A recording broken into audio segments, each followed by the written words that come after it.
Rivaling German luxury brands is a task that proves too daunting to most, and the compact sports sedan segment is arguably the most competitive of them all.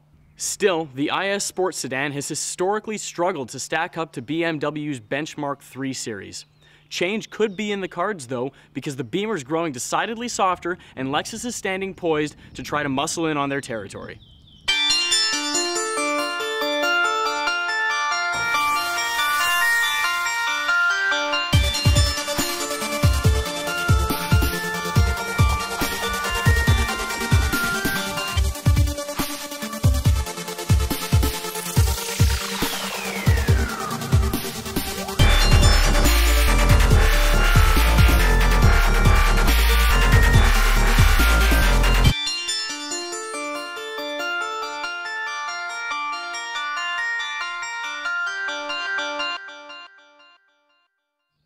It might come as a disappointment, but you'll end up choosing between the same two powertrains as you had in the second generation.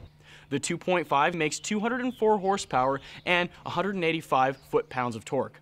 The 3.5 liter version makes 306 horsepower and 277 foot-pounds.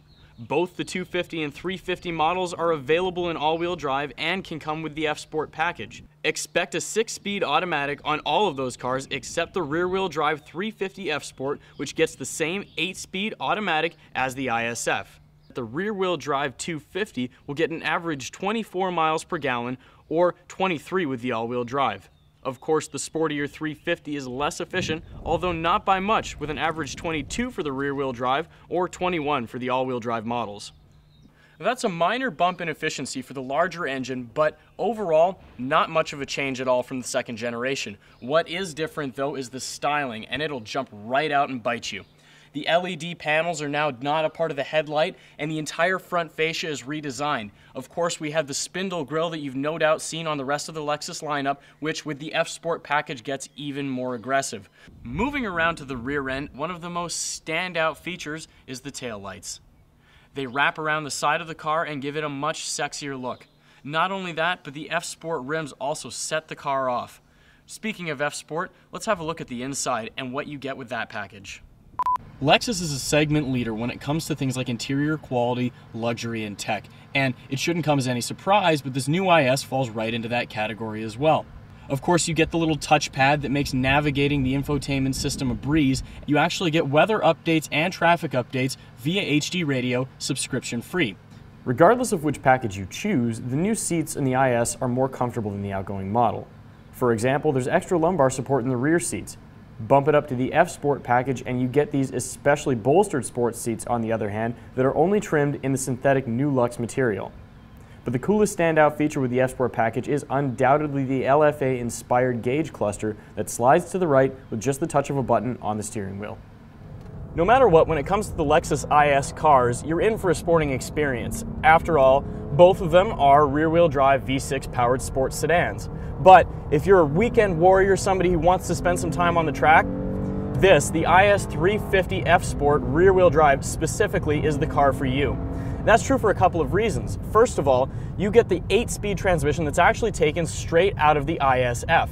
Not only that, but you also get something called GAI, that's G-Force Artificial Intelligence, and when you leave the car and drive, this car is actually going to shift for you in an intelligent way, sensing what gear is best to be in, which is actually, according to Lexus at least, better than using the manual mode. But one way or another, there's no question that this is the best handling and most engaging Lexus IS ever built. Finally, one of the last things you get with the 350 F-Sport is a Sport Plus mode that you won't otherwise have. Now that does a few things for you. First of all, it gives you a tighter steering feel. It also tightens up the suspension, and finally, it actually gives you a different variable gearing ratio so that you get more performance out of the car's 8-speed transmission, which again is exclusive to the rear-wheel drive 350 F-Sport model. Track days are an awful lot of fun, but as anybody who takes them on a regular basis will be able to tell you, they can also get pretty expensive. People who are going to go for those track days more than likely are also going to opt for the 350 F-Sport, and that's not what we're taking out here on the road test. Lexus says it expects to sell quite a few more of the 250 model, and that makes sense for a few different reasons. One, it's going to be better on gas.